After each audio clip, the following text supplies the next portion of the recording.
Oke,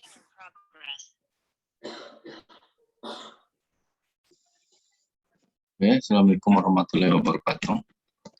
Waalaikumsalam warahmatullahi wabarakatuh. Waalaikumsalam warahmatullahi wabarakatuh. Oke, baik, kita mulai ya untuk perkuliahan hari ini. Kalau pertemuan hari ini itu pertemuan ke-14 ya. Jadi minggu depan itu pertemuan terakhir ya sebelum UAS ya. Jadi mudah-mudahan besok kita Zoom lagi ya. Mudah-mudahan bisa ya kita membahas soal-soal untuk UAS ya. Oke, untuk perkuliahan hari ini yaitu kemagnetan. Nah, ini materinya ada di materi ke-13 ya. Ya, silakan mungkin kalian download, kalian pelajari ya. Oke, kemudian jangan lupa untuk absen. Di LMS sudah saya buka absennya. Silakan absen. Oke, kita langsung mulai saja ya. Yaitu mengenai kemagnetan ya.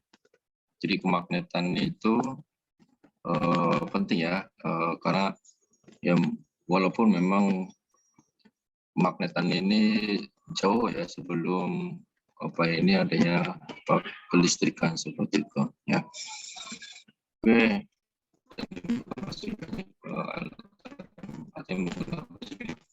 Mari dapat menarik benda-benda dari bahan tertentu. Kemarin asal mulanya kita mulai asal usul ya kemagnetan.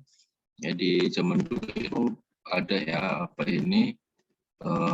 arti berasal dari kata magnesia ya, merupakan nama suatu daerah ya di Asia kecil ya, di mana ditemukan batu besi lebih dari 2000 tahun yang lalu ya. Jadi ini cukup lama ya. Dan ini dia artinya menarik ya di sini, menarik besi-besi tertentu di situ ya.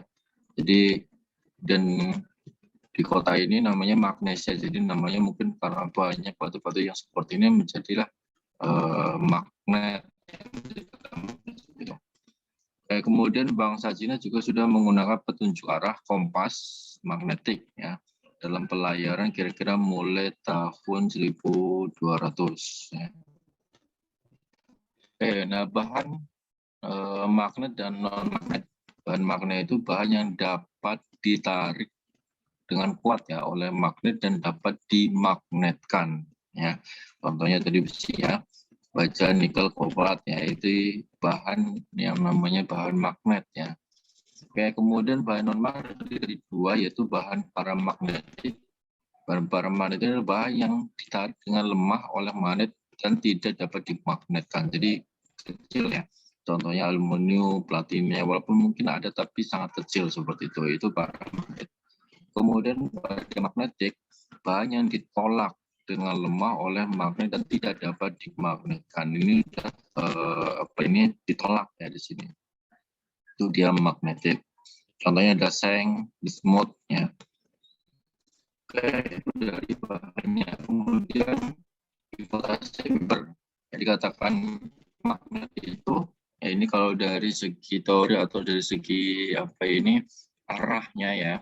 Karena magnet ya kayak kemarin itu medan magnet kan ada arahnya ya, arahnya ke kanan ke kiri ya, atau ke mana, ke atas atau ke bawah seperti itu ya. Ini itu seragam ya. Ini contohnya ya, ini kalau ini bukan magnet, ini ngacak ya, ada yang ke atas ada yang ke bawah seperti itu. Nah kalau yang magnet ini arahnya itu sama ya, sama-sama ke kanan semuanya di situ, yaitu magnet ya. Ini kalau dari segi arah ini hipotesa Weber. Besi dan baja terdiri dari atom magnet yang disebut dengan magnet elementer. Oke, atau bersifat magnet, susunan magnet elemen tidak tertentu. Sama. Artinya magnet elementer itu pada besi itu mudah diarahkan, jadi bisa diarahkan. Ya ini yang ngacaknya ini bisa diarahkan ya. Contohnya tadi besi atau yang lainnya, ya itu yang bisa dimagnetkan seperti itu. Para magnet pada magnet elementer bersifat magnet atau non magnet, ya. Ini contohnya tadi ya, kita arahkan ya dengan magnet tadi. Ya, magnet dengan bahan tertentu kita arahkan misalnya dari tembaga ya, kaca ini kan arahnya. Nah, kita bisa menjadi magnet yang kuat ini kita luruskan seperti itu ya. Dengan cara seperti ini kita tambahkan magnet ya. Seperti caranya ya. Ini banyak cara. Kayak magnet memiliki dua kutub ya, yaitu ada kutub utara dan kutub selatan ya, di mana kutub N yang N itu menunjukkan kutub utara, sedangkan S-nya itu menunjukkan kutub selatannya. Kayak sifat-sifat magnet ya. Yang pertama bisa tarik menarik ya, ketika dia terjadi pada berlain jenis ya. Kalau berlain jenis itu dia tarik menarik ya, kutub utara dengan kutub selatan dia akan tarik menarik, itu tarik menarik. Ketika jadi sejenis ya, kutub selatan dengan kemudian kutub selatan. Ya, cara membuat magnet pertama ini ya, cara membuat magnet yang pertama dengan dikosokkan. Ini dikosokkan dengan magnet ya. Kemudian ini sebuah benda ya, bisa atau yang lainnya atau tembaga atau yang lainnya, biar menjadi magnet dikosokkan dengan magnet, dia akan menjadi magnet seperti itu. Artinya ada kutub utara dan kutub selatan. Itu ya, nanti bersifat. Kemudian yang kedua dengan menggunakan arus listrik, ya, bisa menggunakan listrik ya. Hanya kita lilitkan ya dengan apa ini arus listrik di sini. Ini misalkan sebuah besi atau tembaga ya, kita bikin menjadi magnet seperti itu. Artinya nanti ada kutub utara, kutub selatan ya, dengan kita alirkan arus listrik seperti itu. Ya, nanti menggunakan prinsip kaidah tangan kanan ya. Jadi kanan tangan itu yang pertama jempol itu menunjukkan ya, menunjukkan medan ya, ini menunjukkan medan. Kemudian 4 jarinya itu menunjukkan arus ya, 4 jari menunjukkan arus. Ini kutub atau medan yang jarinya. Kemudian yang ketiga itu dengan induksi ya, dengan induksi itu bila besi dan baja didekatkan pada bahan magnet yang kuat, maka besi dan baja akan menjadi magnet ini. Jadi cara induksi itu ya apa ini tadi ya, mendekatkan ya. Kalau tadi kan digosok, kalau ini didekatkan ya, ada tanpa menyentuh ya pada magnet yang kuat. Jadi besi atau yang benda yang lain kita dekatkan dengan magnet yang kuat di situ. Hanya didekatkan, nggak ditempel dan nggak digosok di situ. Dia akan menjadi magnet. Nah, ini namanya induksi. Nah, ini juga sebetulnya ada rumusnya. Oke. Kemudian magnet menimbulkan medan magnet di sekitarnya. Ini rumus medan magnet yang sudah kita pelajari ya. Nah, garis magnet atau flux magnet adalah garis-garis yang menggambarkan adanya medan magnet. Jadi contohnya seperti itu. Nanti gambarannya itu seperti ini ya. Jadi ini magnet misalkan ya. Coba aja misalkan di pasir kan, di situ dia akan bentuk seperti ini. Ini karena kutub utara apa ini ke kutub selatan atau positif ke negatif seperti itu. Ini ya, dari kutub utara ya, bergerak ke kutub selatan. Ya, jadi bentuknya seperti ini. Yang tadi di pasir itu kan bentuknya mirip seperti ini ya, karena polanya itu seperti ini, dari kutub utara ke kutub selatan seperti itu ya. Demikian juga misalkan kalau ini satu batang ya, kalau 2 batang misalkan dia kutub utara ke kutub selatan, tetap dia arahnya itu garis gaya magnet itu dari kutub utara ke kutub selatan. Yaitu garis-garis itu ya, garis-garis medan gaya magnet itu tidak pernah berpotongan ya. Begitu. Nah, kemudian bumi memiliki sifat magnet ya, tentu ya. Kenapa? Yang pertama yaitu jarum kompas selalu menunjukkan arah utara dan selatan. Tadi ya, kutub utara itu dari arah utara ke selatan. Jadi bukti bahwa bumi itu bersifat magnet itu ini jarum kompas selalu menunjukkan arah utara dan selatan. Dan fakta itu menunjukkan bahwa bumi itu bersifat magnetnya. Jadi kalau yang tadi kan hampir sama ya. Dan ini tidak saling berpotongan seperti itu. Ya, dari kutub utara ke kutub selatan ini dari arahnya seperti itu. Itu kompas ya, jadi menunjukkannya seperti itu. Nah, kutub utara dari medan magnet batang imajinasi terhadap di dekat kutub selatan. Ya. Kalau ini bumi itu bersifat magnet. Nah, kemudian ada sudut namanya deklinasi dan inklinasi. Ya, sudut deklinasi adalah sudut yang dibentuk antara arah utara selatan geografis ya dengan arah utara selatan kompas. Jadi kita bandingkan ya antara kompas dengan geografis bumi. Contohnya ini. Jadi arah bumi itu ini, sedangkan arah kompas itu ini. Ya bisa berbeda sedikit, tapi intinya dia mendekati ke arah utara seperti itu. Nah, di sini ada namanya, kalau ada berbeda sedikit di kompasnya itu namanya sudut deklinasi. Kalau yang sudut inklinasi adalah sudut yang dibuat dari medan magnet di sembarang titik dengan horizontal permukaan bumi. Jadi horizontal permukaan bumi ya. Jadi kalau tadi kan mengenai kutubnya, kalau ini horizontalnya. Garis horizontal itu ya garis apa ya, ini sumbu X-nya gitu. Ya, itu garis horizontal. Nanti dibandingkan dengan apa ini kutub, ini kan arah medan magnet ya, atau gaya magnet.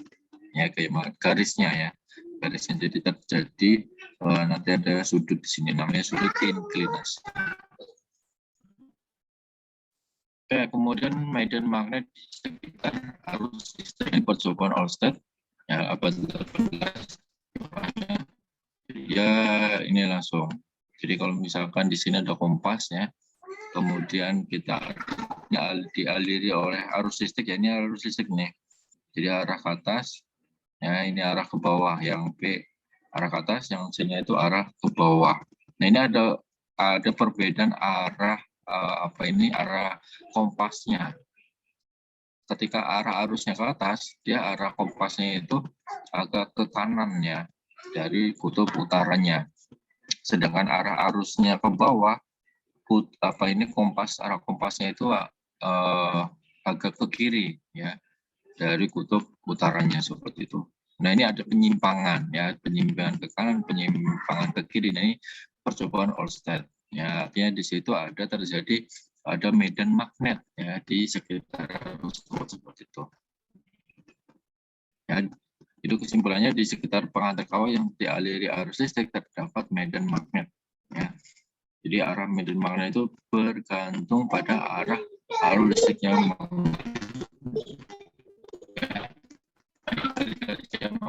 di sekitar pengantar listrik ya.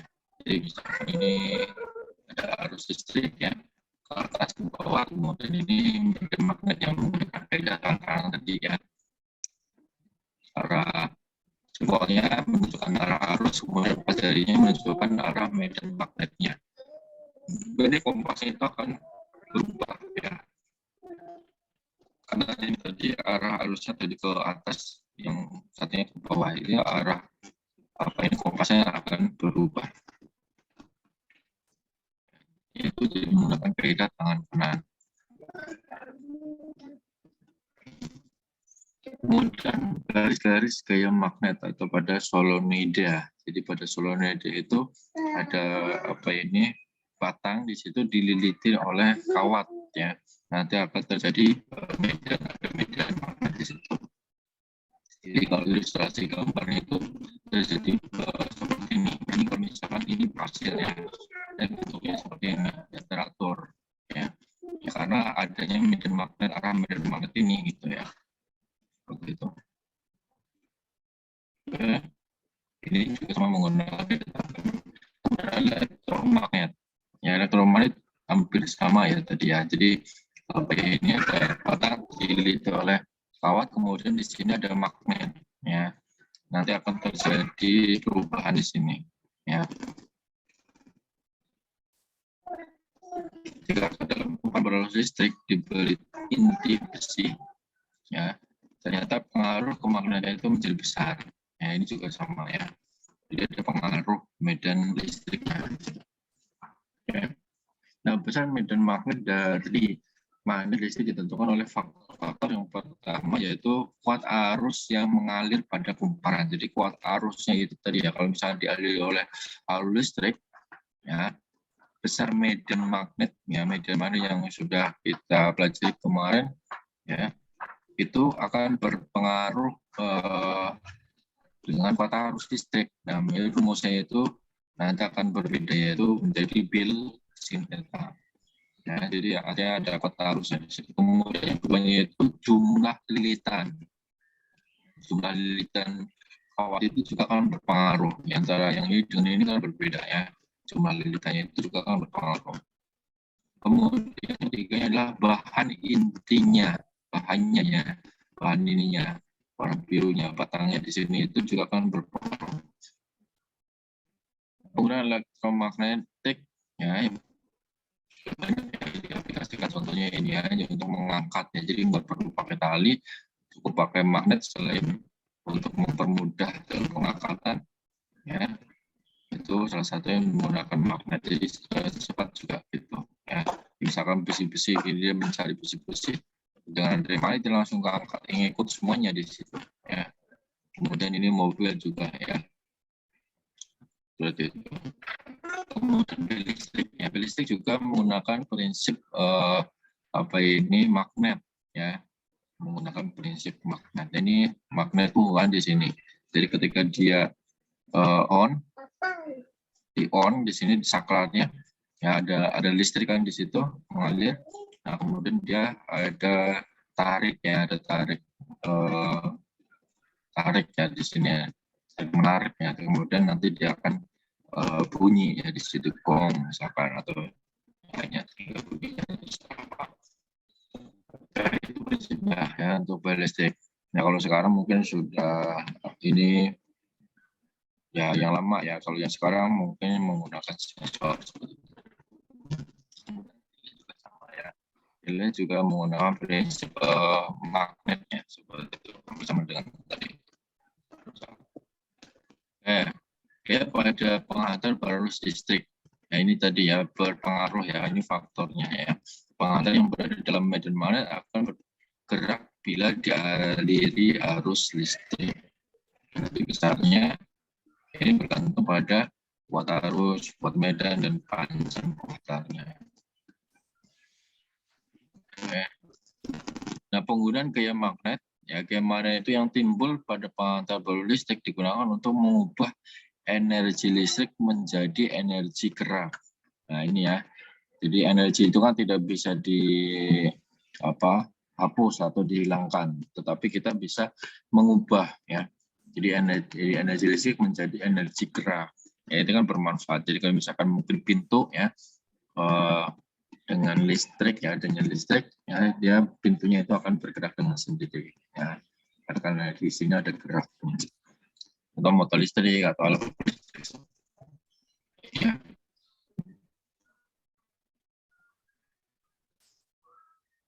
Alat ukur listrik ini juga bisa untuk mengukur alat ukur listrik ya.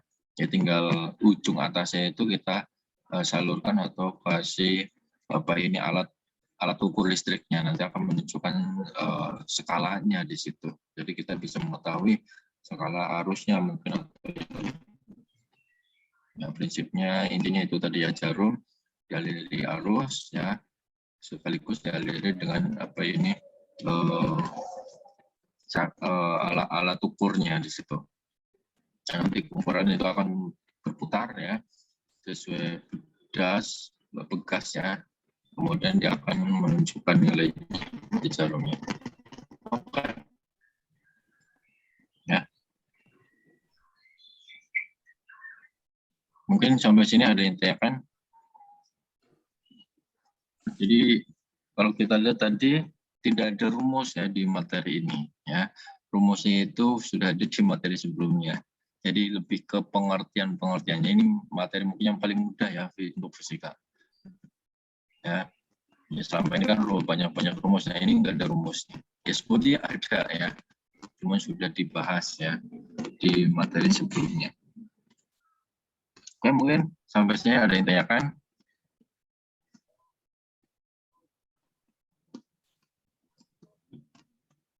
Kemungkinan nanti materinya itu sampai ini ya, sampai ke magnetan. Di sini ada pengertian-pengertian, jadi perlu dicatat ya. Jadi pengertian, jadi minggu depan ya mungkin kisi-kisi plus ya mungkin kalau ada soal nanti kita coba mengerjakan soal seperti itu.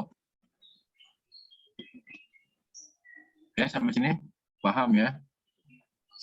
Saya kira paham sih karena materinya juga terlalu susah ya karena hanya pengertian-pengertian aja gitu. Oke, ada ditanyakan? Cukup? Cukup ya? Oke, jangan lupa untuk absensi ya, absen di LMS. Kemudian tugas-tugasnya yang belum mengerjakan, saya tunggu sampai hari ini ya untuk tugas-tugasnya. Oke, jadi materi hari ini cukup ya, sampai kemagnetan. Jadi minggu depan insya Allah kita kisi-kisi ya, kisi-kisi sebelum nanti ke UAS-nya seperti itu. Oke, ada yang tanyakan? Tidak, Pak. Oke, cukup ya berarti ya, paham ya, saya kira paham. Ya nggak ada yang ini, hanya pengertian tadi ya, jadi mengenai magnet ya. Magnet, tentang magnet aja di sini ya, penggunaannya, syaratnya segala macam. Oke, kalau tidak ada saya cukup sekian ya. Jangan lupa untuk absen, kemudian ya artinya sambil belajar juga ini lihat video-video yang sebelumnya, materi-materi sebelumnya atau setelah UTS ya, artinya bisa belajar dari sekarang gitu ya, artinya bisa dilihat, mungkin diulang lagi ya videonya, dilatih lagi, akan ada contoh-contoh soal juga di situ. Dan jangan lupa untuk subscribe ya di channel YouTube-nya seperti itu. Ya semakin banyak ya. Oke, semakin banyak pertemanan. Oke, itu ya dari saya. Jadi minggu depan insya Allah kita bertemu lagi, mungkin kisi-kisi tadi ya. Oke, terima kasih. Assalamualaikum warahmatullahi wabarakatuh. Waalaikumsalam. Waalaikumsalam warahmatullahi wabarakatuh. Terima kasih, Pak. Terima kasih banyak, Pak. Oke, terima kasih.